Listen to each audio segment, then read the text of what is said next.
Alright, we are back to the Great Ace Attorney Chronicles. Continuing off our case. And I'm trying to remember exactly where we left off. I can't recall if we are still continuing the... Oh yeah, we're taking, I think, we're taking a recess to summon Miss Green. Because apparently she's now a suspect of the crime. Alright, we're back in the antechamber. Joyful, jubilant, jumping jacks! Oh, Mr. Natsume. I'm so pleased for you. Locum student Mr. Naruhodo Esquire, and non-locum judicial assistant Miss Makotoba Esquires. Now, finally, at long last, there can be proof. Proof that I'm innocent and proof that my tea is innocent. Ah, good morning, my dear fellows. Ah, Herlock Sholmes. May you drink my tepid tea and fall forever silent. I thought the tea was innocent. Oh, Mr. Sholmes, you came. How wonderful. Please, save your derision. I know what you're thinking. Good morning, he says, when it's very nearly time for luncheon.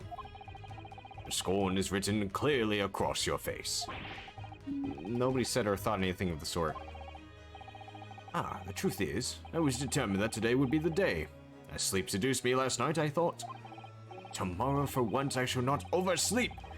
I'll rise early and be present in court to support my companions. Such spirited determination is a beauty all of its own, does it not? Oh, yes. And then, I began to muse on the subject. Why do people oversleep? I queried. Why time after time do they make the same foolish blunder? And the answer came to me at once. It's so delightfully simple. People oversleep because they sleep. Well, is there not an astute insight into the matter? Oh, yes. Upon which realization I attempted an experiment. I didn't sleep a wink all night. Results? By first light I was exhausted, began to be assailed by fits of drowsiness. Shocking. And so the conclusion of last night's experiment is this. A good night's sleep is quite simply essential. Yeah, I think most of us probably knew that already. Which of those presuppose I prove my experimentation, and my dear fellow, is the scientific method. Motherfucker literally stayed up all night just to prove that you need sleep? Ah yes, and one more thing. Do you remember this? Yes, of course. It's the poison that Miss Green was about to drink at the hospital yesterday. Oh, you didn't manage to... It was a laborious task as the bottle was nearly empty. Such inconveniences do not hinder Sholmes. I managed to confirm that it contained strychnine. So I was right. Perhaps, though of course such circumstantial evidence doesn't prove Miss Green's guilt. I shall leave the bottle in your care now, but licking the inside of the neck is not recommended. Okay, so we got the bottle of poison. Can I have a word? Oh.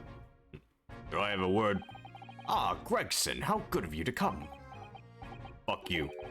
Yeah, forget it. Excuse me. Oh, wait a minute, Inspector. I just got my chips. I, don't wish to make a nuisance of myself. From the look on your face, I'd say it's someone else who you think is making a nuisance of himself. My dear Inspector, please, speak freely. Pretend that I'm not here. Believe me, if I could do that, life would be a whole lot simpler for me, pal. Do you have the results, Inspector? Of the investigation of Mr. Shakespeare's room? Not yet. Shouldn't be long now, though. No, I'm here about something else. A dead convict, actually. Oh, you mean the man from this newspaper article we discovered yesterday in Mr. Shakespeare's room? A man by the name of... Ah, yes, Selden. I went through the archives at the yard and dug out the fellow's file. There's something in there that, well, caught my eye. Something caught your eye? What, Inspector? What? I've copied out the relevant parts for you, so you can read it for yourselves. Thank you. Okay. What's in Alright, so let's actually take a look real quick. Look at the court records, so let's check it out. So what is this? Investigative findings related to Soden. 18 counts of burglary and 6 counts of suspected murder. Okay, so he wasn't really found out to have murdered them? Died of natural causes whilst in prison. His final moments witnessed only by his cellmate. The estimated 1,000 pounds worth of loot he stole remains unrecovered. Condemned criminal dies of natural causes in prison. Manchester Strangeway Prison announced the death of the convicted murderer and burglar Selden by natural causes in the early hours this morning. He had been suffering with a fever since the end of October, and alerted by the shots of his fellow cellmate, medical staff arrived to find him already dead before his capital punishment could be carried out. Okay. So... who is this? Okay, so, okay. I'm going to assume that the cellmate that was with him is Shamspear. I'm going to put my money down for that. These documents include the details that were in the newspaper cuttings we found in Mr. Shamspear's room. I'll rearrange everything in the court records so we don't have duplicate information. Why are you giving us a copy of this important file, though? Well, you're the ones who turned up the clue in the first place, right? I'm just making sure things get handled in the proper fashion. Oh, Scotland Yard's workings are so wonderful. Indeed, my dear fellows, and the inspector here is a shining diamond in his crown. A shining diamond? In the rough, maybe. Look, I just don't want to be beholden to a lawyer, that's all.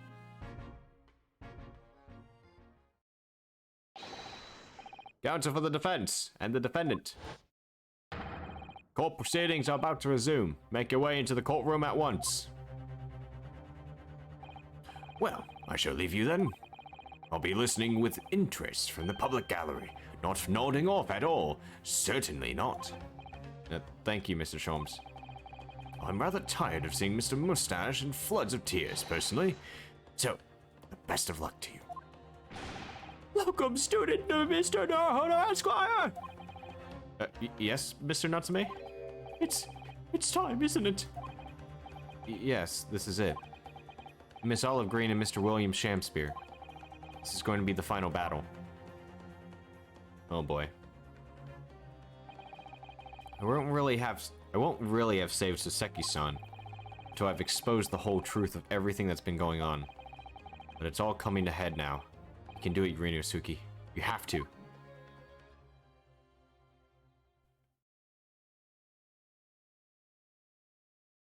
Alright.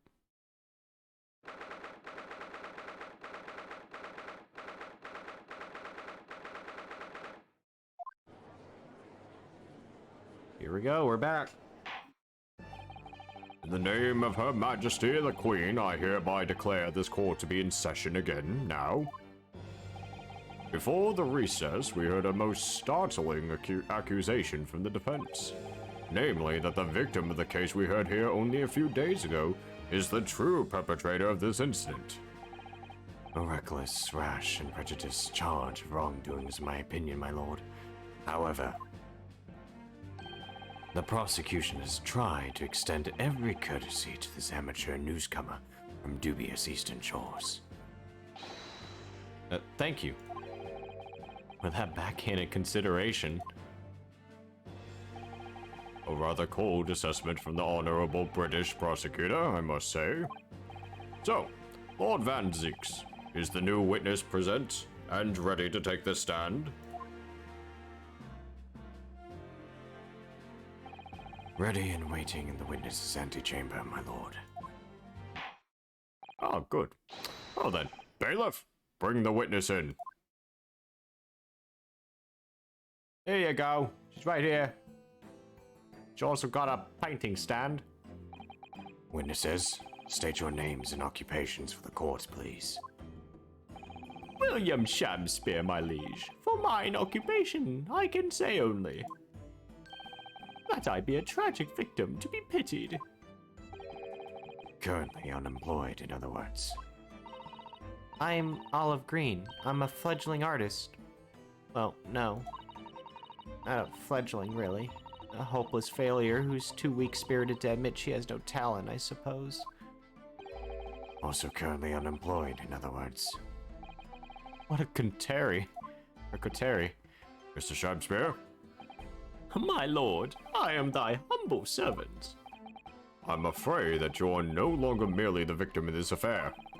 A possibility has been raised that you are in fact the assailant, intent on taking the life of your fellow lodger.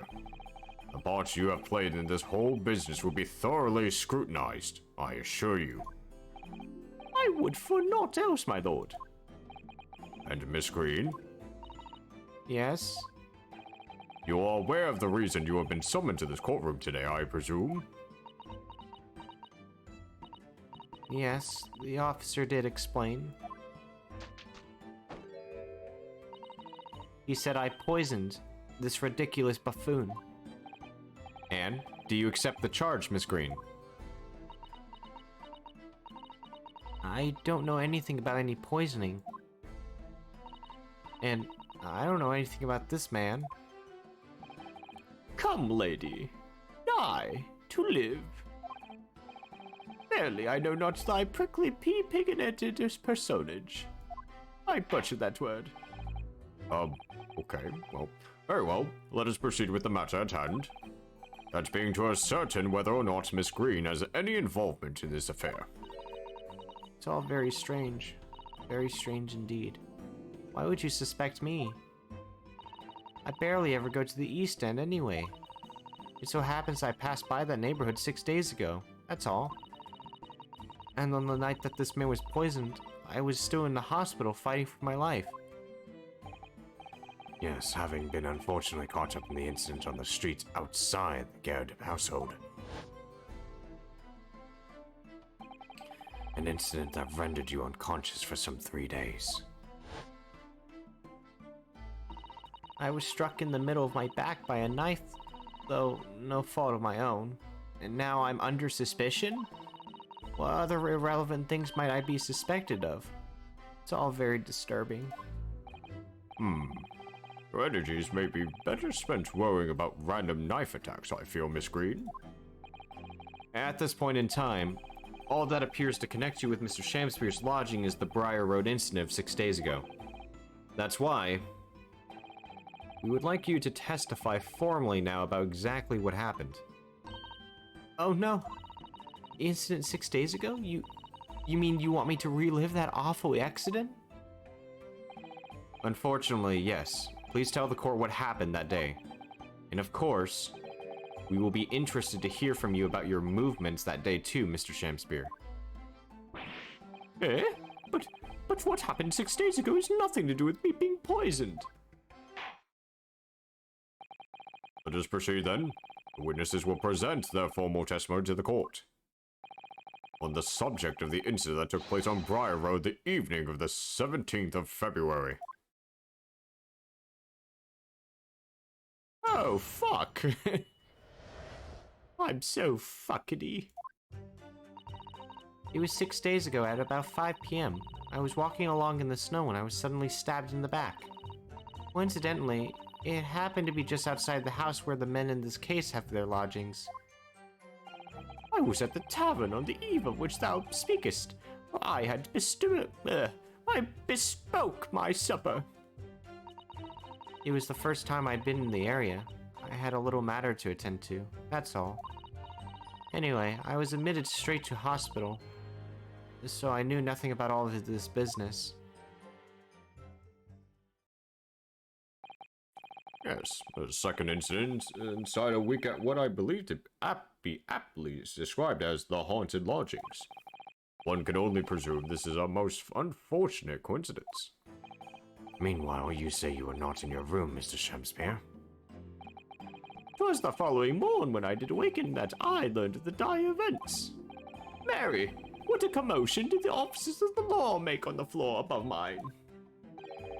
When Saseki-san was arrested on suspicion of attempted murder. As suspected, there's nothing connecting these two witnesses but happenstance. It's true, it does seem as though they're unrelated at first glance. I'm not so sure. There's something lurking in the shadows here. I feel certain of it. And this is my one and only chance to expose it. Counsel, you may now cross-examine these two witnesses if you wish. Yes, my lord. Okay, so, okay, first off, we know for a fact she's not just coincidentally walking by that road. Because that house is the very same place that her fiance died.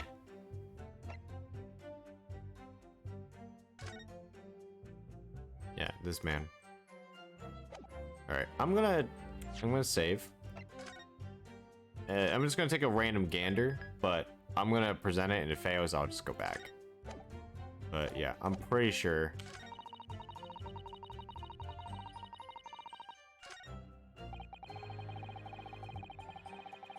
Okay.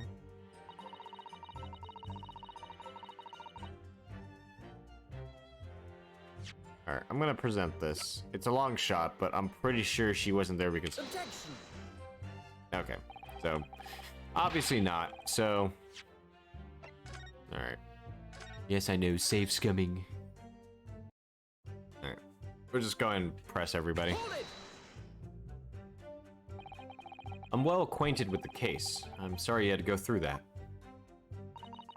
It was awful. I still can't believe I was unconscious for so long. And I woke up to find that the case had been solved and the culprit arrested. Yes, the incident has been resolved already. Perhaps it would help you to consider it a bad dream that ended with your awakening and should now be forgotten. Yes, I suppose so. Thank you. But before you put it completely behind you, Miss Green, I need you to remember the details one last time. You must tell the court exactly what happened that day for us to arrive at the truth about this new case. The trouble is, there's nothing to tell, really. I was just walking along the pavement. Coincidentally, it happened to just be outside the house. Hold it! What were you doing there that day, though? What do you mean? Well, the art school you attend. What's it called? Ah, yes. It's the Thorndyke Academy of Fine Arts. According to Mr. Sholmes, that's just in the vicinity of Brixton Road. Just some 10 stops away from the scene on the underground. I believe you mentioned before that you also live on Brixton Road. Isn't that correct? So why then would you have been walking along Briar Road in the middle of the East End? Well, it's because, oh, yes, of course. I thought it might make a nice picture. The witness is a student of art. City-dwelling artists can't all paint grand urban vistas. That's right. I happen to like the crumbling look of the part of town. Perhaps quaint would have been the less grating term. The point is, she's definitely hiding something. Yes, it seems she's not going to be forthcoming with the truth. She's trying to hide why she was there that evening. It must mean there's a reason for her not wanting us to know. That's the key to this. And you, Mr. Shamspear, on the evening of the incident 6 days ago, would you tell the court what exactly you were doing? 'Twould be my pleasure, sire. I don't really care about her. Actually, oh, okay. We'll just do everyone. Why not? A tavern, you say? Which one? 'Twas the Slug and Salad where I did tarry. 'Tis a jewel in the East End. And a little unexpected, I feel. Hmm? What do you mean, Lord Van Zieks? The Slug and Salad offers unusually fine dining. For the locality, at least. Not an establishment you'd be expecting to be patronized by a man with not even a crumb of bread in his room. Oh, that's hurtful. It's true. The menu lists premium crusts of bread and glasses of water, in different levels of cloudiness. I would have expected grub's grubbery in the local vicinity to be more appropriate for your means. Watery soup and mushy peas. Or rather, soupy water and pea like mush. All equally appetizing. I just wanted to try some water in a different pub for once. What's wrong with that? How different can water really be? Or perhaps there's a more plausible explanation. A specific reason why he had to go to that particular establishment. Agreed. The fact that on the day of all days he dined at a place he wouldn't normally, it does stand out. So Mr. Shamspear's own actions on the day of the incident 6 days ago were slightly suspicious. I wonder if we have some evidence that can explain those actions. If we have some evidence that can explain those actions?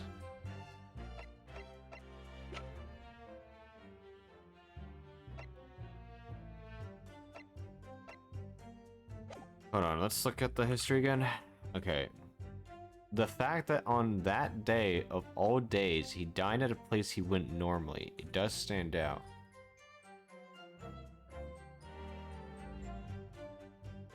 Is there any evidence as to explain that?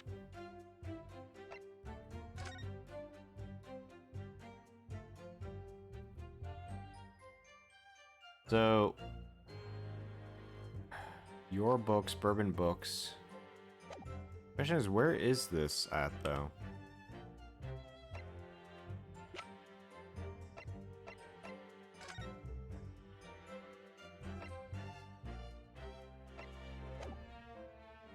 No.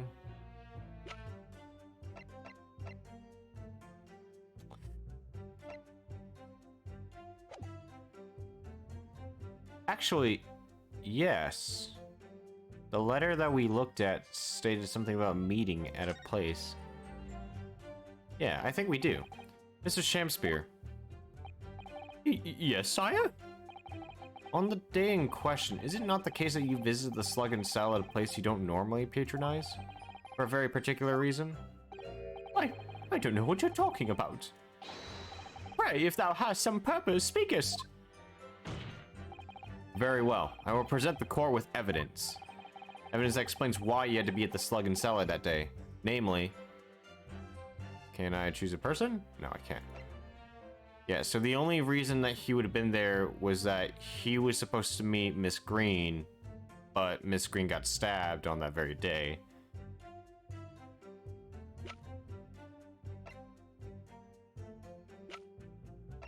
Take that! Oh, good Horatio, there are mere things in heaven and earth than are dreamt of in your philosophy. Horatio? I believe it's a line from Shakespeare's play Hamlet, Mr. Naruhodo. Alright, I got it wrong because I don't have the rest of the letter. Here's a line from the great Shakespeare from this, Mrs. Shamspear. The message is the same.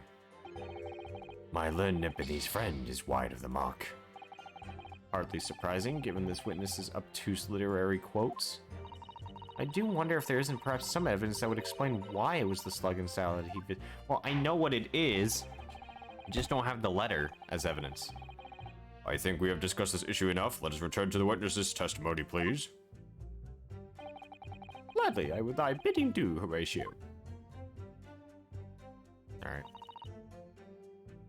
Hold it! What little matter, Miss Green? Please elaborate. It was nothing, really. It's not worth mentioning. If you remember, you mentioned it to us yesterday at the hospital. It was related to the card you were holding. Yep, alright, we're just gonna skip that because we know that she was trying to kill herself.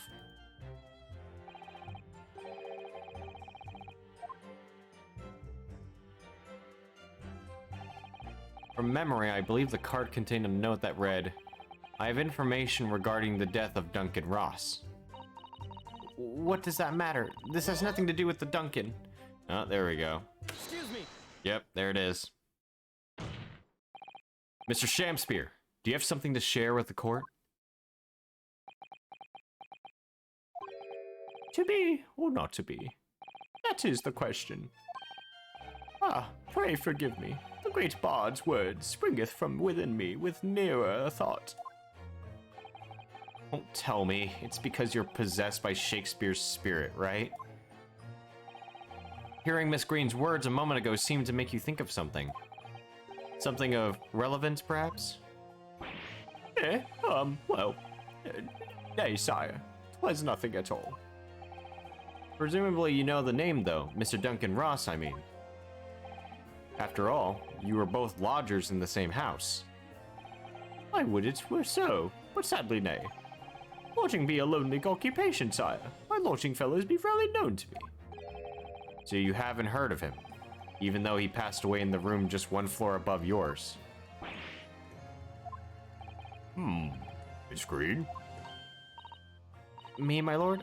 Have I done something wrong? The card that was mentioned before, contained in the note, do you have it upon your person? I do, yes, but I don't need it anymore. In fact, I should throw it away, really. Before you dispose of it, the court will take it as evidence, please. There we go, okay.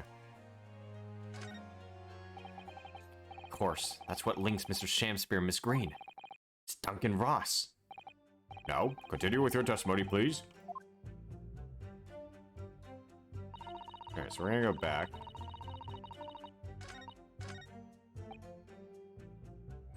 Hold it!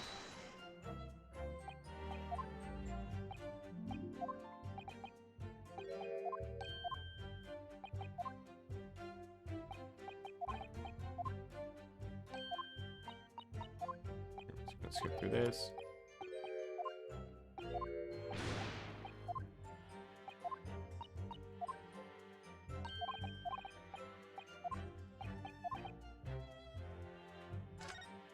Alright, now that we have the evidence, we can present it.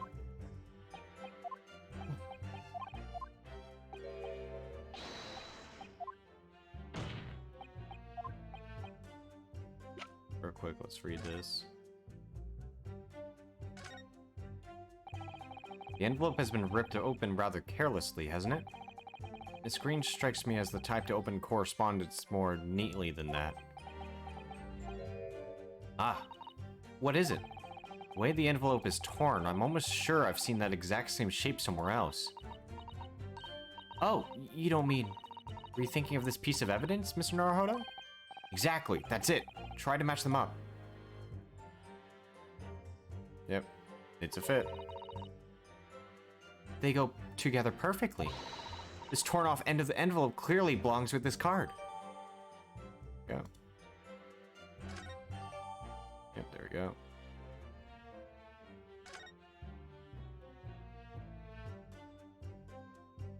Alright. And now we're gonna present this. Take that! I believe this card reveals the answer. Good lord, Miss Green's card, you mean? That's right, my lord. It reads, I have information regarding the death of Duncan Ross. Come to the Slug and Salad on Briar Road at 5 p.m. on the 17th. Don't tell anybody else about this letter or the meeting. It is a matter of utmost importance. Mr. Shamspear, your actions on the afternoon of Miss Green's stabbing are exactly as described in this note. Personally, I find it hard to believe that's a coincidence. Don't you, Mr. Shamspear? Well, Excuse me, can I say something? Yes, Miss Green? That card was delivered to me. It doesn't have anything to do with this odd man, does it? Well, you'd think so, yes, but it's hard to believe it's merely... My lord, may I? May you what, Miss Green? I'd like to make something very clear about that card. Very well then, you may amend your testimony to include details about the peculiar note. This note was delivered to me at my address. It's nothing to do with the odd man next to me here. Yeah, unfortunately, that's not true because we also found the piece of this in, Mr. Shamspear's room. Objection! Yeah, sorry, but that's not true. Yeah, so the day before the incident, exactly 1 week ago now, this note was delivered to your address. And upon carrying out the instructions in the note, you found yourself in the hospital. Yes, I did. It's terrible. Everything that's happened to me. Yes, it is terrible. If it's all true, that is. What do you mean? Miss Green, have a look at this, please. It's the torn off end of an envelope. Oh, is it? Yeah, no shit. And it so happens that it fits together perfectly with the envelope of the note you received. Where did you find that? Mr. Shamster's room. The freaking idiot. What? In my room? Preposterous. Mr. Shamspear, do you perhaps remember this note from somewhere? Well... Your actions that afternoon follow the instructions in the note to the letter. Come to the Slug and Salad on Briar Road at 5 p.m. on the 17th. And so that's exactly where you went. Do you deny this? I think not. Let me ask you again, Mr. Shamspear. You already knew about this note, didn't you? And you, Miss Green. What did I do? As this torn off end of the envelope proves, the note was originally in Mr. Shamspear's room. So how is it that it came to be in your possession? I don't have the first idea. I'm just a fledgling artist, after all. Damn it, woman. There's only one explanation. You broke into Mr. Shamspear's room and stole it. You did what? Sorry, thou hast what? You broke, thou were in my room? What on earth? Did you what with me? I love how he's so into it, too. It would seem that both witnesses need to testify again.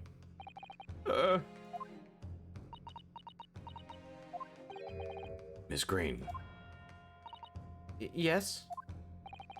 Whilst you have the court's sympathy, I'm sure, for the suffering you've endured in recent events, anyone found to be giving false testimony in a court of law will be duly punished. Please bear that in mind.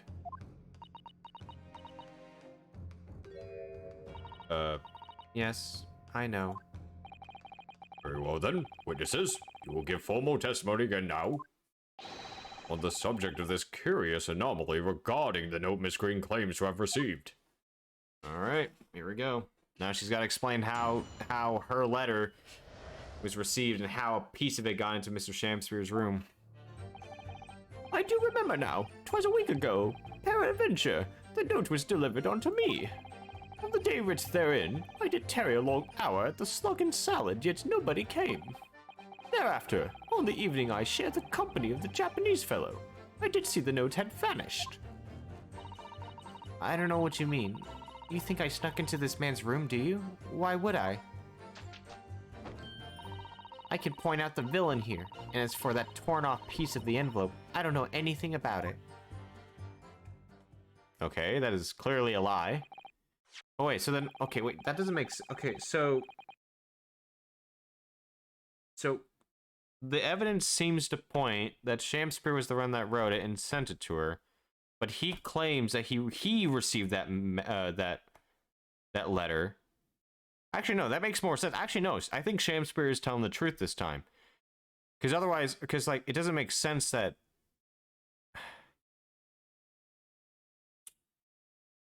Because here's the thing: if it was in his room, why would she go in there and take it? Because it doesn't make sense if she received it first, and she would carry that letter with her to Mr. Shamspear.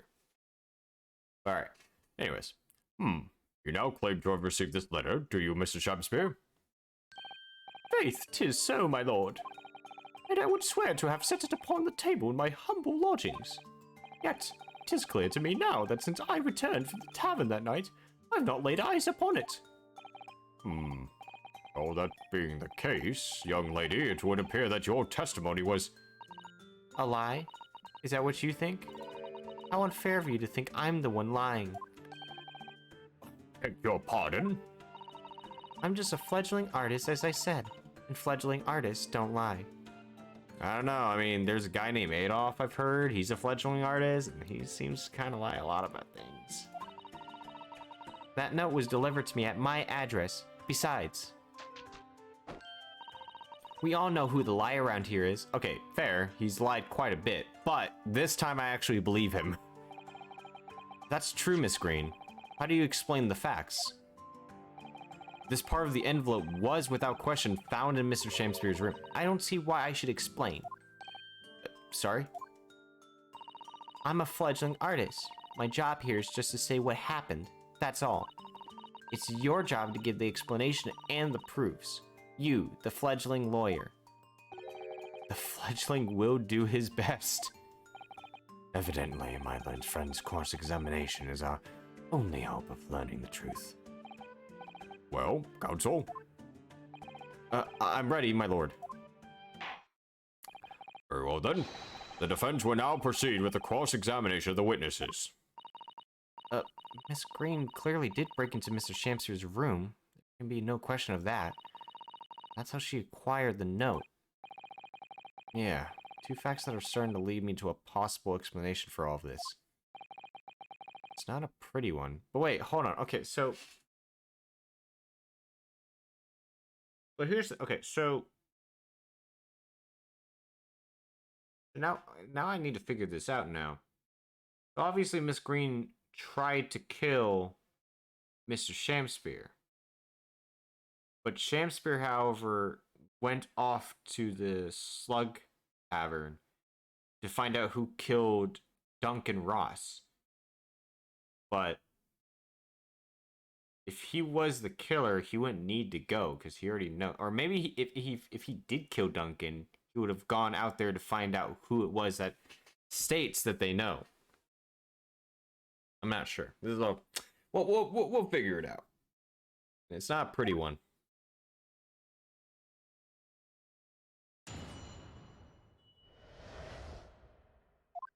Okay. Hold it! And can you shed any light on the contents of the note at all? Nay, sire, 'tis as strange to me as a foreign tongue, even with a knowledge of literature as great as mine own. Verily, 'tis impenetrable. Impenetrable. God, I can't speak. But Mr. Duncan Ross had lodgings in the same household as you. In effect, he was your neighbor, so surely you knew him, didn't you? Alack, if the choice is betwixt I knew him, and I knew him not, then 'tis with foreboding that I be forced to declare we were by some small measure acquainted. Despite your claims, though, you followed the note's instructions and went to the Slug and Salad.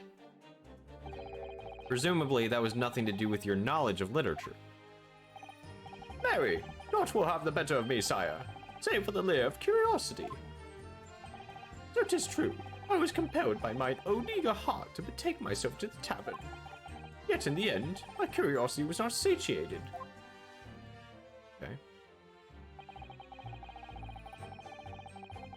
Hold it! So even after waiting for an hour, nobody appeared. Well, yes, sire, 'tis as thou say'st. Really? You paused for a moment before you answered. In truth, when thou asked whether nobody appeared, I did suddenly recall. Really? Do you mean to tell the court that somebody did appear after all? I was not alone that night at the Slug and Salad, my lord. No, 'tis returning to me now. I did treat my lips to almost clear water, and mine innards to a premium crust of bread. And all around me danced a great many companions. What do you mean? Flies, sire, flies! Oh my god. Good lord! In the name of Beelzebub, what were they? Fairies, perchance, from a midsummer night's dream, come to taunt me? I think they were just flies.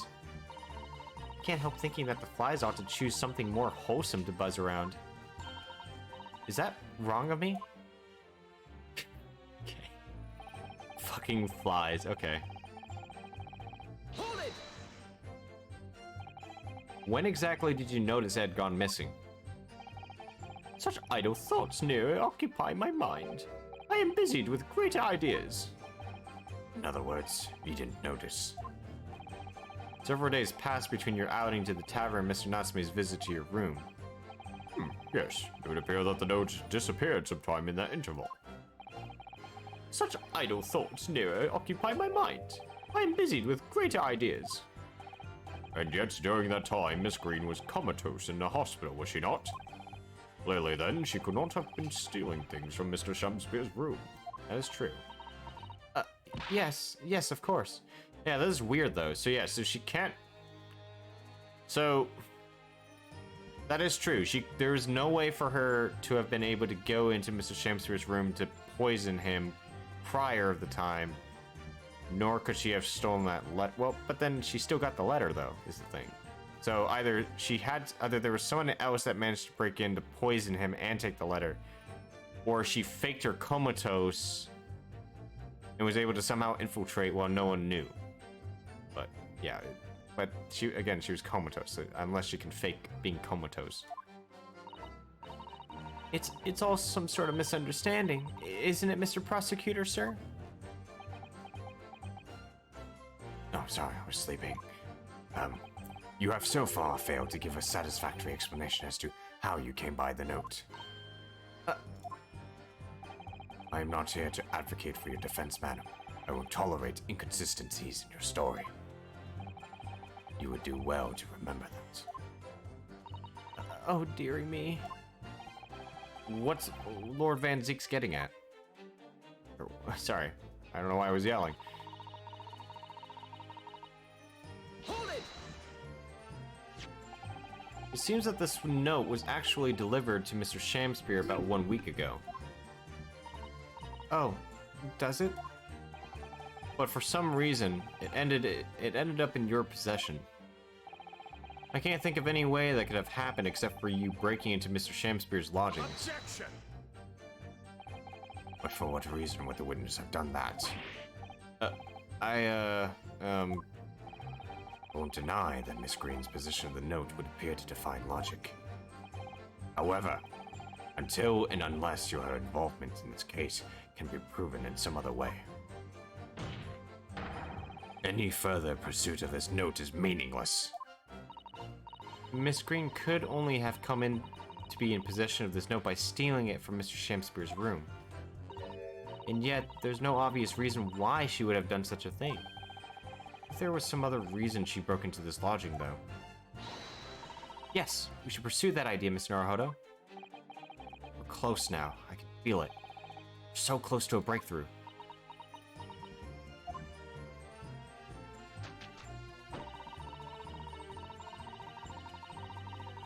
Hold it! You don't want to tell the court the truth about the letter, is that it? I'm a fledgling artist, remember? Artists are nearly always introverted characters. Okay, but tell us how you got the letter, though. Introverted? Fie! This fledgling doth readily cast aspersions about my nature. Yet I am an angel, a seraph. Birds do harmonize with my song. The wind doth frolic on my wing. Oh pity, wherefore dost thou accuse one so pure of heart, ample woman? Pure of heart? I don't think so. Even a fledgling like me can see you're just a failure. Tragedy! Thou shalt not know the true heart of an artist until thine instruction thereafter by death. Oh, the days! Oh, the years! Alas, to enlighten thee, thou must wait so long and in vain. Mr. Naruhodo, interject with some clever remark. This is your chance to shine. I'm no Shakespearean actor, Mrs. Sato. No, as far as I can tell, the only thing that's going to have resolved this argument is evidence. Yes. Oh, is evidence, yes. It's clear that Miss Green did in fact break into Mr. Shamspeare's room, isn't it? And that's where she found this letter. Yeah, two more or less foregone conclusions that lead me to one terrifying conclusion. Terrifying? Yeah, I'm afraid to say, the outcome of this cross-examination may well change how we look at this case completely.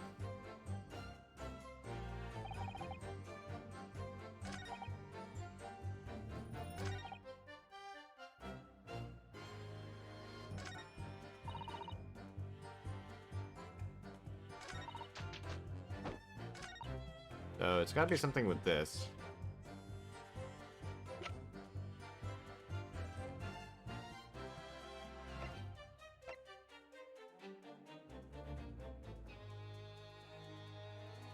To this? Objection! Nope.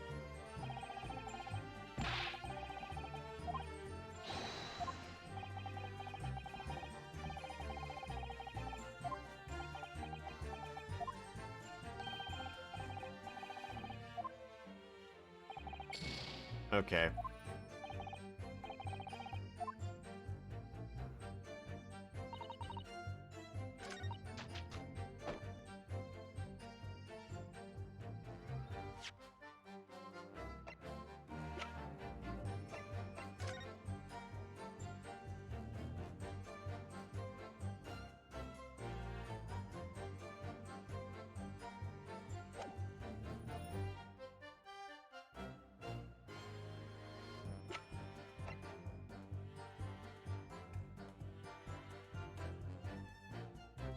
Is that torn off piece?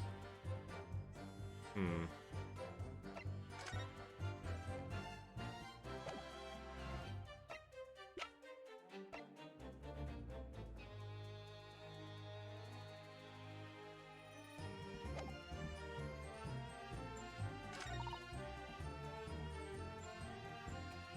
I don't know what you mean. You think I snuck into the man's...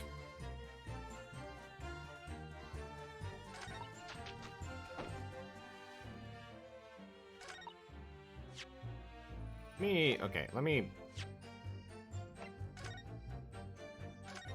Because the only link we have to her directly is the strychnine that she had on her possession. That was the only thing.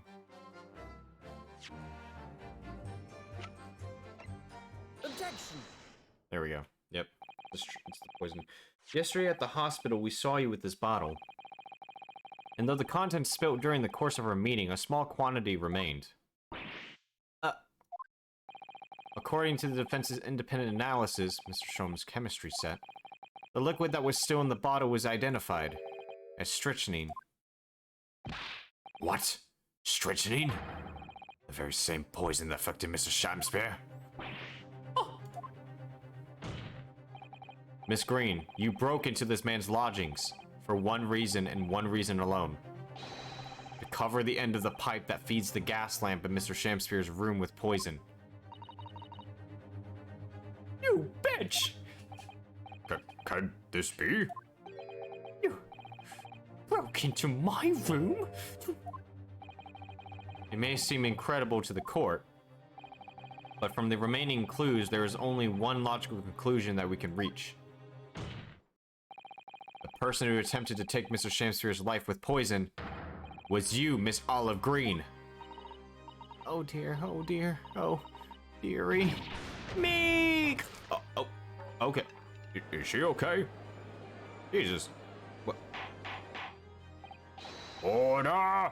Order! Counsel, are you seriously suggesting this woman put poison on the end of the gas pipe with intent to kill? Yes, my lord. There's no other way to explain the facts. But if Miss Green did indeed set this odious trap 6 days ago, and the victim had put his mouth to the pipe that very evening as expected, the attempted murder would have happened 6 days ago, surely. Well, it's actually a very good point. Perhaps not, my lord. I beg your pardon? Whoa! There was a significant police presence in the area that evening, on account of the incident on Briar Road. Local residents were being interviewed throughout the night as part of the ongoing inquiry. A circumspect criminal would likely have chosen not to carry out any wrongdoings at that time. Lord Van Zeeks? And of course, the following morning there was more activity at Mr. Shamspeare's address. More activity? Oh yeah! You mean his fellow lodger, Mr. Natsume, being arrested on suspicion of murder? That's right. And as the defense has already proposed, Mr. Shamspeare was meddling with the gas in the pipe for a very sinister reason himself. Caused the gas stove in Mr. Natsume's room to go out, thereby asphyxiating the occupant. But once Mr. Natsume had been arrested, his room was under constant surveillance by the police. In the circumstances, Mr. Shamspeare had no reason to blow air into the gas pipe. His intended victim being in a prison cell, with the need to tamper with the gas removed, Poison in the pipe lay dormant. And then, 3 days ago now, the situation changed again. Right. Mr. Natsume's trial, which took place here at the Old Bailey, came to an end. Trial in which the man stood accused of stabbing Miss Green in the back, who was duly acquitted. Resulted in Mr. Natsume returning to his lodgings for the first time in 2 days. That very night, his gas stove mysteriously went out. Mr. Shamspeare was mysteriously poisoned.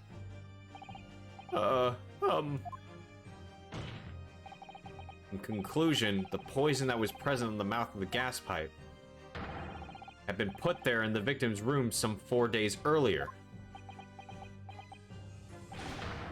Mary! Damn it, man. With that new understanding, it becomes clear that this letter was all part of the plan. What plan? The court will recall that the note gave instructions to visit the Slug and Salad at 5 o'clock, and that the recipient should tell nobody else. The reason for those instructions are now clear. To ensure that the lodger would not be at home at the stated time. To make sure I wasn't home? Exactly. While you were out, Miss Green could safely slip into your room, knowing that she wouldn't be disturbed. You mean to say, that letter was written by Miss Green, yes. And in order to cover her tracks, she took it away with her when she left.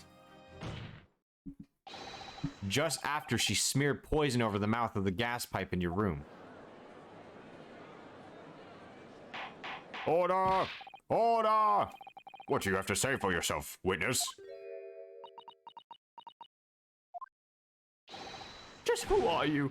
Why did you try to kill me? Oh, hold on. Okay, first off, you tried to kill my fucking client, so shut the fuck up. Miss Green's motive should be obvious. It's all tied up with someone whose name we've heard several times already during the course of this trial. So, that's what's behind all this. I like how he's also agreeing with this. You will share your apparent understanding with the court. Please, counsel. Which person is behind this woman's motive for the attack on the victim's life? Well, it would be his fiancée. Take that! Duncan Ross?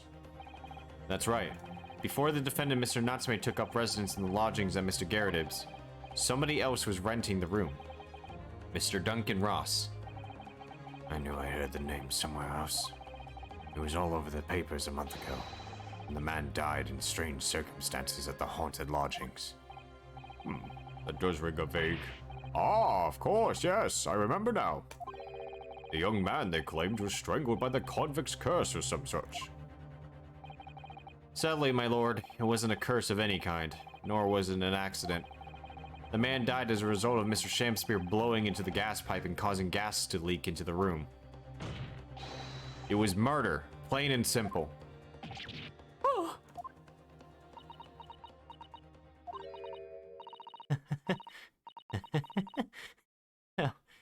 What do you know? The world is so unfair. Curses, curious deaths. It's all people care about. If it's an interesting story, they want to know. It doesn't cross their minds that real people are involved. And once they're bored, just 1 month later, once the story lost its appeal, everyone's forgotten him. you mean you... Duncan was... Mr. Ross was Miss Green's fiancé. Fiancé? You may not have known until now who Miss Green really is, Mr. Shamspeare. But she's known exactly who you are all along. Because you're her sworn enemy. The murderer who took the life of the man she was to marry. Mary? Miss Green, is it not the case that in order to exact revenge on Mr. Shamspeare, you smeared poison over the end of the gas pipe? That silence, that's all we got. That's all we need. This is all quite extraordinary. Am I correct in my understanding that you now accuse both parties, counsel? Each on different counts of murder?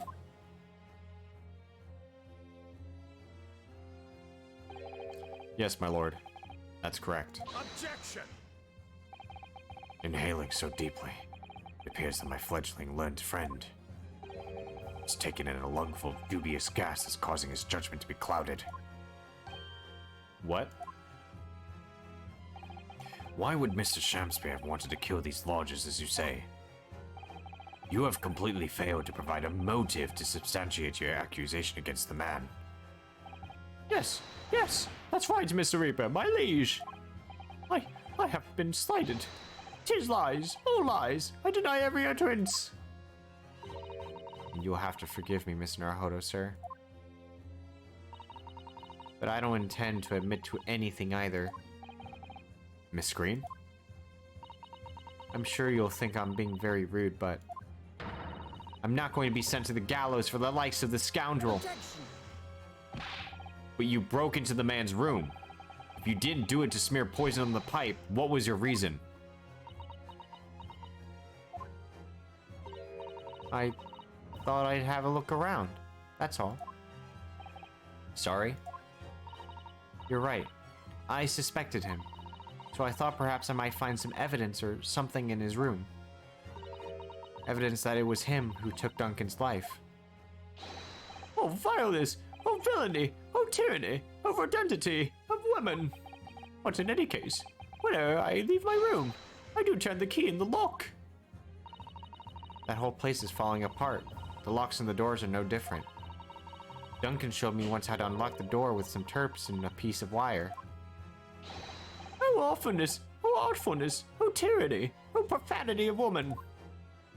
Oh my fucking god, shut the fuck up. We will consider you are trespassing on some future occasion, but for now, tell the court what you found, what evidence your search revealed. Well, I spotted the note that I had sent him lying on the floor. When I went to pick it up, I noticed something. One of the floorboards was loose, and underneath it, I discovered a secret hiding place. Eh? Yes, we also discovered that hiding place. Inside, we found a newspaper cutting, a photograph, and an empty tin box. Yeah. Well, the thing is, when I found it, the box wasn't empty. What? There was something in it? Yes. What was it? What? This rather nice key. Ah! What are you doing with that? What the? Every ounce of color is drained from his face. Give it here! Give it to me now! It's mine! I inherited it! What was that, witness? What did you say? You inherited it? No, What's all this about? He inherited that key? It was obviously important to you, since you'd gone to such lengths to hide it, so I took it. Hey, what's up, Boosh? I don't know what it's for, but you took something precious from me, so I took something precious from you. But what if it means you can't open something now? I don't care. give me back this minute! Give it to me! For fuck's sake, calm yourself, man. Witness. Mr. Shamspear has tried, and in one case succeeded, to take the life of 2 lodgers now. Yeah, his motives for doing so is the key to everything that's happened. It's true that there appears to be no motives to support the accusation against Mr. Shamspear. At first. And considering everything we know now, I think there's actually something that could explain it. What? Ah, my face. I needed that. I need to recall every piece of evidence at our disposal. Okay, so he's obviously flipping his shit with that, which has to do with the fucking treasure that was mentioned earlier. Alright, so because I'm sure that I just caught a glimpse of the link that runs through all of these events. In that case, counsel, I must demand that you present evidence to the court in support of your claim. What is it that you say can explain the motivation for Mr. Shamspear's alleged crimes? Well, it would have to be... Yeah, it would have to be this. Take that! That's an official police report, is it not? The Selden file? How'd you get a hold of that? Just Selden. The now sadly deceased Mr. Ross and the defendant Mr. Natsume have only one thing linking them. The fact that they had lodgings in the same room. Well, yes, we know this, certainly. A room that was formerly occupied by Selden. Until that is, he was arrested by Scotland Yard for his involvement in multiple burglaries. I see. And it so happens that the convict Selden left behind one very substantial mystery when he died. The some 1,000 pounds worth of loot that he stole, which as yet remains to be found. Ah, yes, of course. It's coming back to me now. It's written in this file here. 1,000 pounds lost en route to hell. That was how the papers summed it up. And it seems that one particular fellow inmate was with the convict in his final moments. It's not hard to imagine Selden entrusting the inmate with his most closely guarded secret. The location of the stolen loot. And perhaps a key to unlock whatever container the valuables were in. You mean this key is... Mr. Shamspear, it was you, wasn't it? You were at the capital offender's side when he died, were you not? What are you talking about? 'Tis a false charge, I tell you. A false charge. The name of the inmate who was with Selden at his death isn't noted in this file. But a simple telegram to the prison where he died would quickly tell us how false the charge really is. But even if it's true, why would the man be so intent on killing every subsequent occupant of the convict's lodgings? There's only one explanation for that, my lord. It was in that very room that Selden hid his loot. What? So, it all comes out. Yep, and having established that, all of Mr. Shamspear's subsequent actions start to make perfect sense. When he was let out of prison following Selden's death, he made it immediately for Mr. Garrett's lodgings in the hope of renting Selden to a room. However, the retired army man was unable to offer him the accommodation of his choice. Because Selden's old room had already been let to somebody else, Mr. Duncan Ross. Which is why Mr. Shamspear subsequently devised his gas-based plot to kill the occupant of the room. And when he was successful, he presumably attended to inquire about switching into the newly vacant room. However,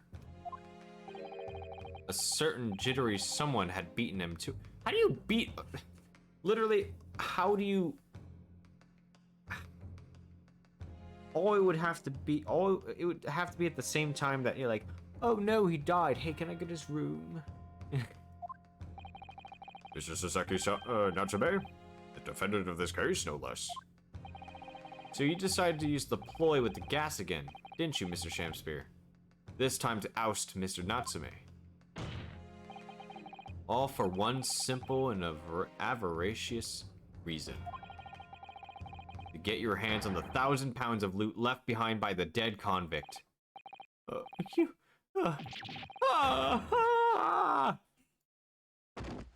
he's dead. Okay.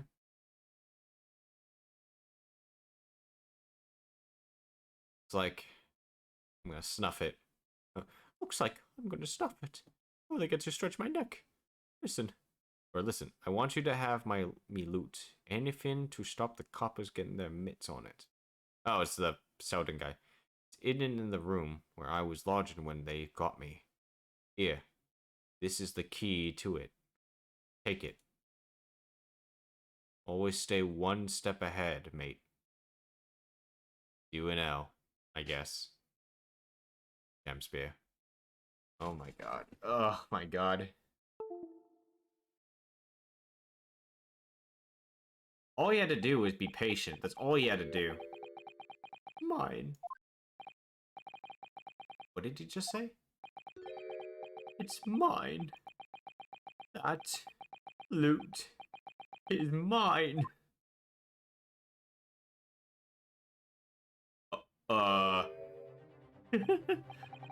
Mr. Shamspear? It's all lies. I don't accept any of it. Why should I? After all, you don't have a shred of evidence you can't prove. I killed that fellow. Forsooth, I'm the victim here, remember? Isn't that right, ladies and gentlemen? Fucking Christ, he needs to be put down. I don't admit to it. There's nothing you can do. You can't arrest me, for the time being anyway. Verily, you can't arrest a victim, can you? Isn't that right, ladies and gentlemen? Oh my fucking lord, he's gone mad! I'm so close. I just need a few more hours. I swear to myself that I'd get my hands on it, and I can almost taste it now. Do you really think I just give it up? After all the time? Yep, there's no question in my mind now. This man is obviously guilty through and through. But he seems so utterly intoxicated by the idea of that loot. I'm afraid that however hard you press him, he'll never admit to what he's done, Mr. Naruhodo. There is a way. Pardon? There's one way I can finish him. No. He's already committed the most heinous crimes to get his hands on that loot. Which means all we need to do is find it first. A fine plan. Were it not for the fact that the police thoroughly searched the room following the death of Mr. Ross. If it's there at all, it must be very well hidden indeed. Without conclusive evidence, I certainly cannot rule. If only. Only there was some way we could find the convict's loot quickly. This is the final piece in this complex puzzle. I think we might have it in our possession already. Or rather, I think we may well have something that can help us find where that loot is hidden. Wait, we do know where it is? My lord! Yes, counsel? The defense would like to make a proposal about how to find the late convict's hidden loot. I believe we are already in possession of something that could give us a clue to its whereabouts. Dance, revolution. It's our last chance, so it has to be worth a gamble. Besides, we've used the same technique once already, and it definitely paid off then. Very well then, counsel. Let the court hear your idea. What do you propose we can use in order to locate the hiding place of the deceased convict's hall? Okay, what do you propose we can use in order to locate the hiding place of the deceased convict's hall?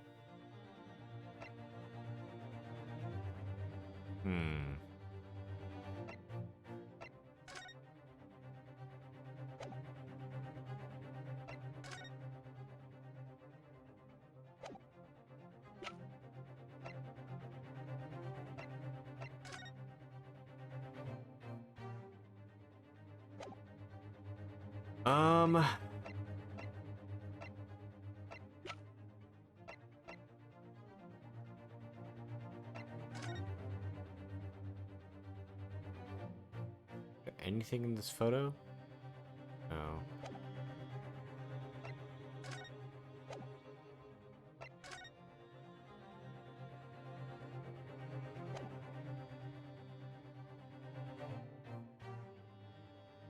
What do you propose we can use in order to locate the hiding place of this convict's hall?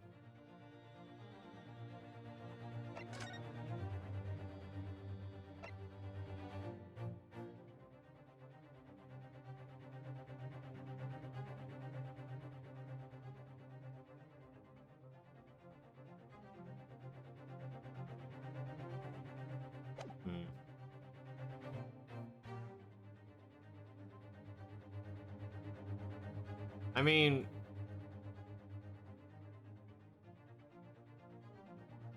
we know it's in our client's room.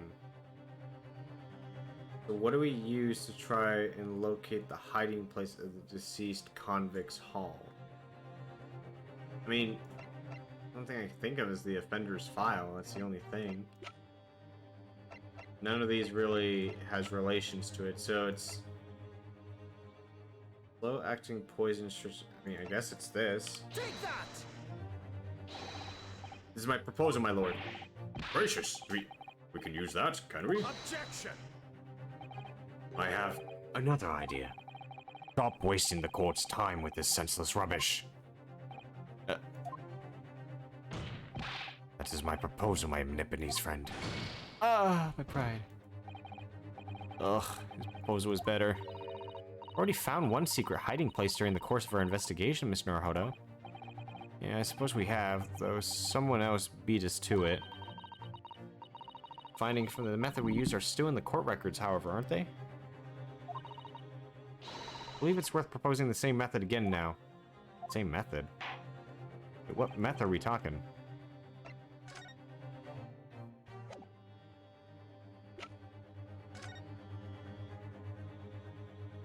This?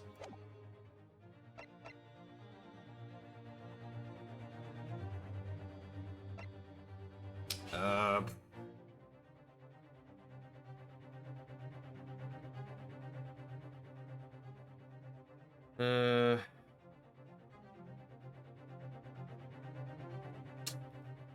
We propose we can use in order to locate the hiding place of the deceased. What?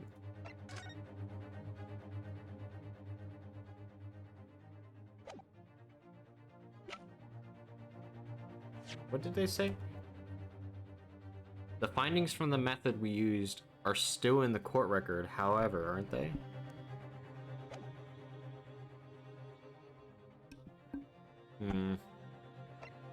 Same method?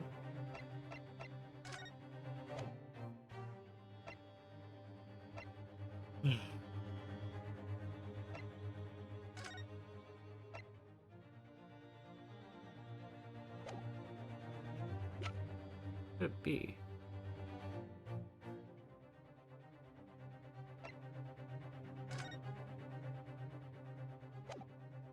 Is it this? Take that!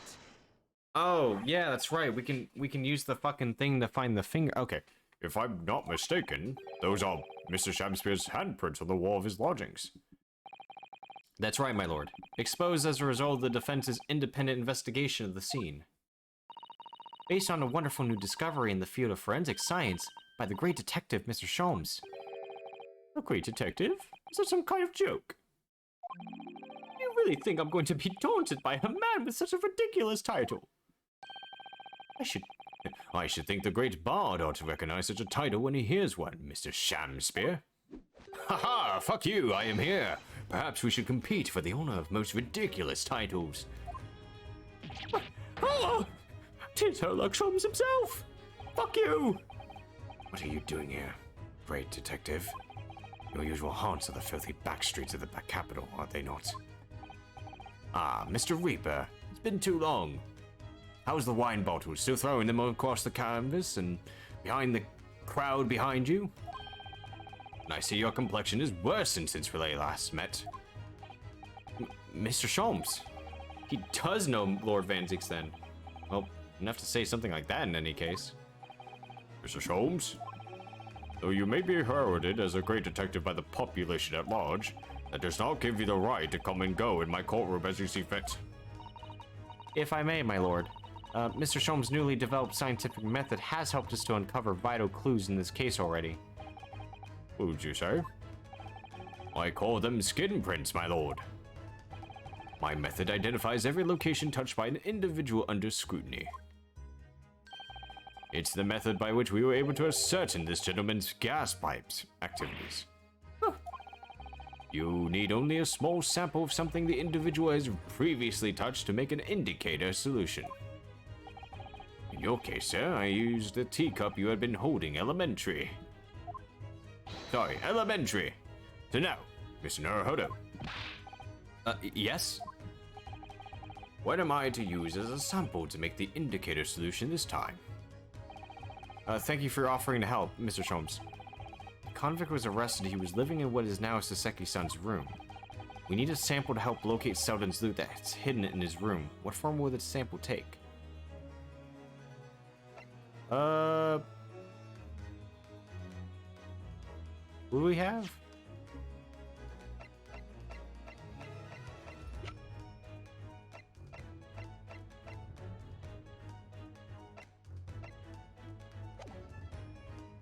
I mean, it would have to be a person, wouldn't it? We need a sample to help locate Selden's loot that's hidden in his old room. What form will the sample take? Okay, I gotta think about this. I gotta really think about this. So...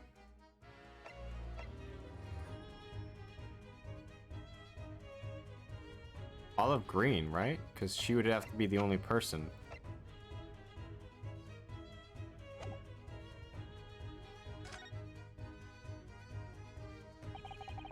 We would need something of Selden's in order to create the indicator solution to find his loot. And something the convict owned happens to be in the position of somebody listed in the court record. Upon my word, Mr. Naruhodo, your powers of reasoning appear to be on the up. So, which particular person do you have in mind? From whom we can obtain a position of the late convict Selden to create the indicator solution? Well, that would be Miss Olive Green. He has the fucking key. Miss Green. Me? What do you want with me? The key around your neck, if you please. Sorry? That key belonged to Mr. Selden, or criminal. There will be remnants of secretions from the man's skin on its surface that we can use. Very true. That is the sample we need. Using it, we can create the indicator solution required for Mr. Shom's skin print seeker. And find out exactly what Selden touched in the room that he used to rent. Mr. Shamspeare, as one great to another, I assure you. If the late convict's haul is hidden somewhere in his former lodgings, I shall uncover it in no more than 30 minutes. So, Mr. Shamspeare, the truth is well within our grasp now, and as such, you would never get your hands on Selden's stolen wealth.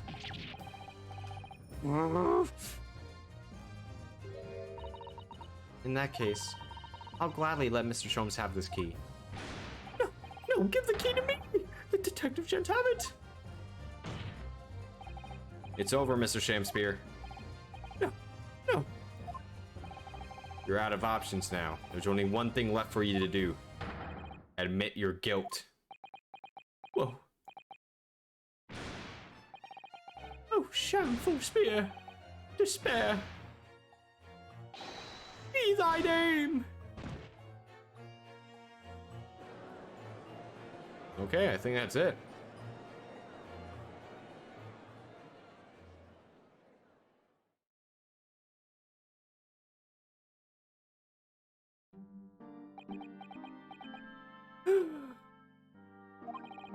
I never intended to kill the man. I just wanted to drive him out of the room. That's all. So you'd have time to find the convict's haul of stolen goods. Yet after you killed the young man, you still didn't move into the room. I asked the landlord, of course. I pleaded with him, but he refused. Why? I was 3 months behind with the rent, for one thing. Mr. Gerda really has had a lot to put up with. And he had the gas repair work done immediately afterwards, putting the room out of action for a while. Then, this Japanese man swooped in just the right moment to sign the new lease. Poor Mr. Natsume. What unfortunate timing. Then, 5 days ago, after the incident on Briar Road when the Japanese fellow got himself arrested, I thought I'd finally have my chance. But it wasn't to be. No, the scene was sealed off and guarded by the police night and day. And if I remember rightly, Mr. Sholmes spent the whole day in there reading books. I couldn't even enter the room, let alone search for the loot. Which is why on the day Mr. Natsume was acquitted and returned to his room, you once again tried your trick of blowing air into the gas pipe that feeds the stove in his room. Unbeknownst to you, however, that action would lead you into a deadly trap.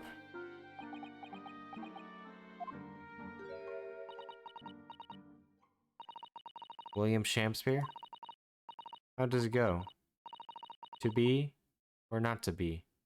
That is the question. From Shakespeare's Hamlet, Act 3, Scene 1. Well, let me tell you, in your case, it's not to be. That is the answer. You deserve to die for what you've done.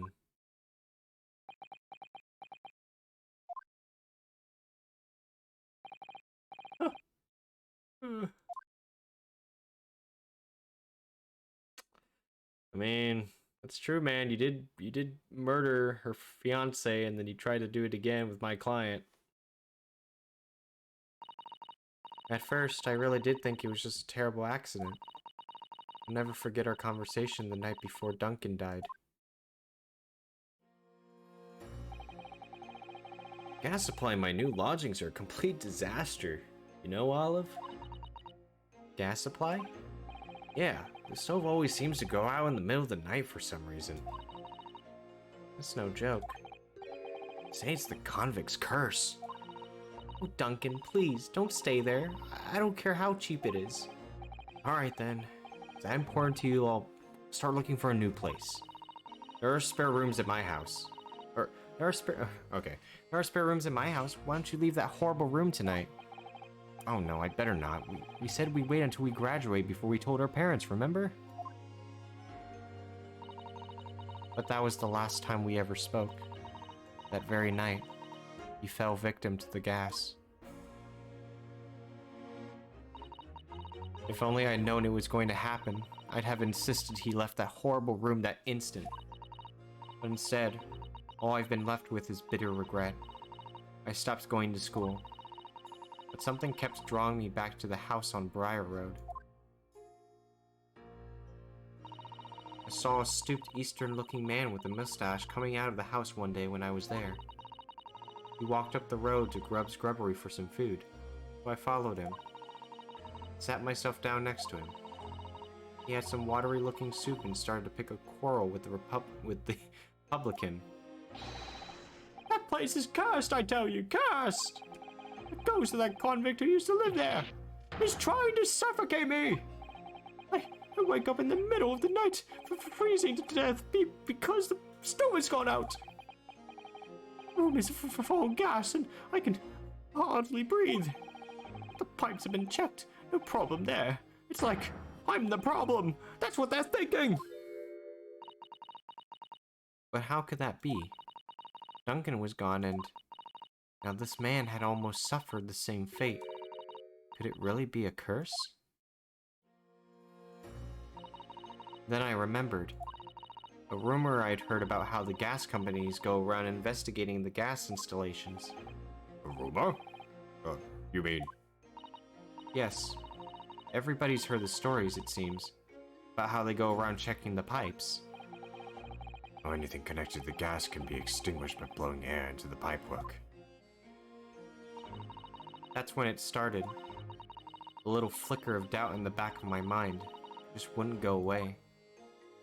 Was it really an accident, though? Oh.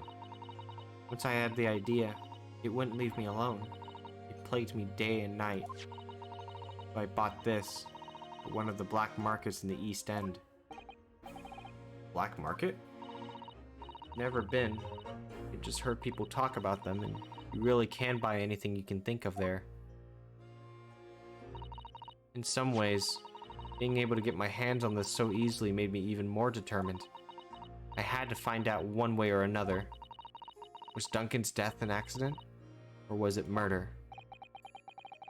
And your chosen method for establishing the truth was simple, highly effective. Smear poison on the gas pipe you suspected the man of tampering with, and wait. Mr. Shamspeare was innocent. Nothing would come of what you've done. But if he was guilty, he would pay for his crimes dearly. Oh, okay. I found out the name of the man I suspected, William Shamspeare, and that I wrote him this little letter. I have information regarding the death of Duncan Ross. Come to the Slug and Salad on Briar Road at 5 p.m. on 17th. Don't tell anybody else about this letter or the meeting. It is a matter of utmost importance. Okay, so she just needed him out of the room so she could do her thing. If he'd done it, I knew that would worry him enough so he'd be sure to go. So I waited to see if it worked.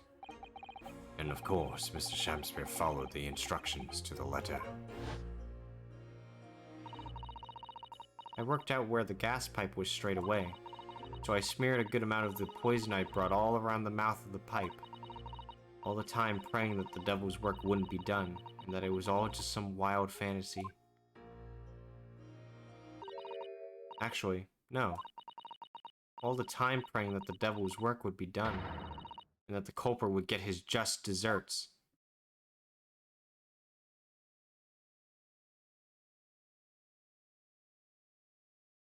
I kind of feel bad for her, but again, did try to murder him.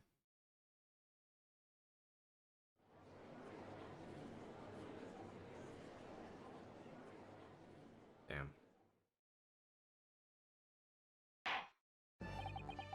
Well, 3 days ago, when you were first stood in this dock before me, this whole affair seemed relatively straightforward. Yes, my lord. I certainly never imagined this depth of depravity that we should subsequently find lurking behind these scenes. It has been a long road, my Nipponese friend. Oh, yes. And one I certainly didn't envisage walking with you. Nevertheless, together we have reached the light at the end of the tunnel, as it were. Miss Green? Yes, my lord? You will henceforth be stripped of your freedom, as punishment for the attempted murder of Mr. William Shamspeare. Yes, I know. And you, Mr. Shamspeare, you will be tried for the murder of Mr. Duncan Ross in cold blood, and the subsequent attempted murder of Mr. Soseki Natsume here present.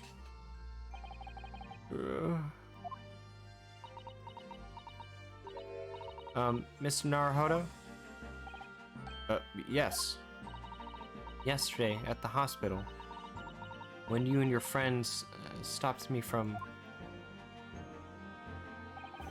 ending your life by drinking what was left in the poison bottle. I wasn't myself. I can't even really remember what was going through my mind. Be or not to be, I suppose. That's a question that's so hard to answer, it seems. Well, personally, I'm glad of your being here, Miss Green. Oh. And I like to believe that it's a blessing Mr. Shamspeare didn't die when he ingested the poison. For your sake, at the very least.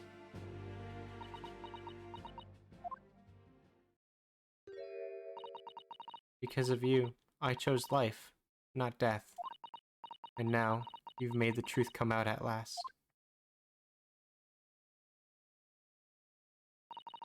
Really, I can't thank you enough. Oh, Miss Green. Hey, hold up. Okay, listen. Okay, actually, okay, I'll give you that. I do feel bad, because, I mean...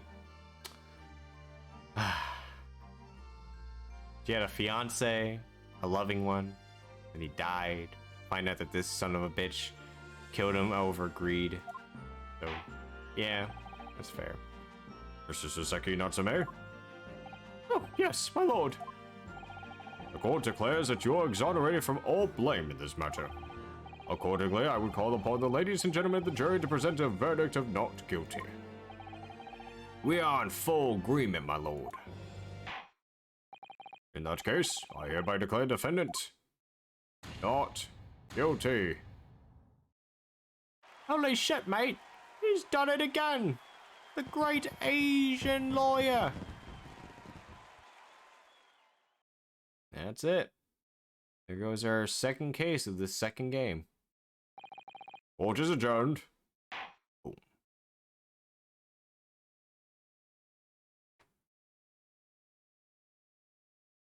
Ooh. Did it.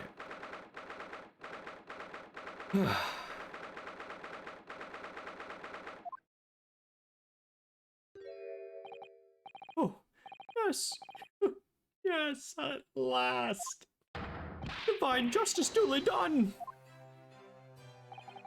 Divine justice? My dear fellow, if there were any divine justice in this world, you would shave that mustache. No, this has nothing to do with my mustache. Some say that a luxuriant mustache is a sign of physical prowess, Mr. Sholmes. Welcome, student Mr. Naruhodo Esquire. Once again. Oh, once again. You've saved me from doom. I'm very happy to have been I'm very happy to have been able to help Mr. Natsume. Congratulations on your acquittal. Your second in almost as many days. I was first acquainted with and gained affection for English literature whilst in our great homeland empire. Then, by a twist of fate, I was brought to the land that bore the fruit of that literature. Only, the city of bricks and mortar became my prison. Try as I might, I never found my feet here. In the end, I confined myself to my room and lived life through friendly old books. You've had such a difficult time, haven't you? Ah, but a week ago now, I dragged you out of that dark and dingy room of yours, did I not? You did. I've seen more of my life in this week than in all my years to date. And for the first time, I've begun to see the true face of the English that so far been hiding from me behind the wall of fog. My dear fellow, there's nothing special about the true face of the English, as you put it. Wheresoever one goes in the world, humans are human. There are few genuine differences. Yes, I think you're right. I finally started to see that. And I've come to understand something. I've worked out why I was attracted to English literature in the first place. It made me see that whatever our nationality, we humans all have the same hopes and fears. We're all just doing our best to survive. Well said. Come to feel the same way. I've made a decision too. I'm going to cut short my study tour here and return to Japan. What? Just when we become friends here in England. What a terrible shame. Oh, I know. It does tug at my heartstrings. It really does. But I've decided I'd like to take everything I've learned here in Britain and write something of my own. A novel of sorts, I suppose. Oh my, so you'll be creating your own literature, Mr. Natsume? How wonderful. Oh, well, you know, I mean, I would presume to call it literature. Why not? When that is precisely the definition, Mr. Mustache. I suppose you're right, yes. It will, in a way, be literature. But as of now, all I know is that I'd like to try my hand at writing. I have no delusions of grandeur. I, for one, would love to read your work. Well, all things considered, it may be for the best. After all, you have once again emerged victorious. Despite all odds, from a battle with the Reaper. That's very true. And there is no salvation for a person in the dock when the Reaper is the prosecutor. The desire to return postulates to the perceived safety of your homeland is one I quite understand. My goodness, yes. Faced with such a terrifying prospect. Nobody would consider that cowardly, I'm quite sure. What? But that's not why I'm leaving! I mean it! Objection! And that was the case that we found ourselves embroiled in 6 months ago now. Seki-san did indeed return to Japan and submitted a report about both cases to the government. It was on reading that report that Professor Mikotoba was prompted to visit the scholar. And barely any time later, Susato-san was given the news that she must return to Japan as well. On the back of the telegram stating falsely that her father had fallen gravely ill. The only possible explanation that comes to mind is what happened after the trial on the following day. The day that we uncovered the loot. hidden by the now deceased convict in his former lodgings.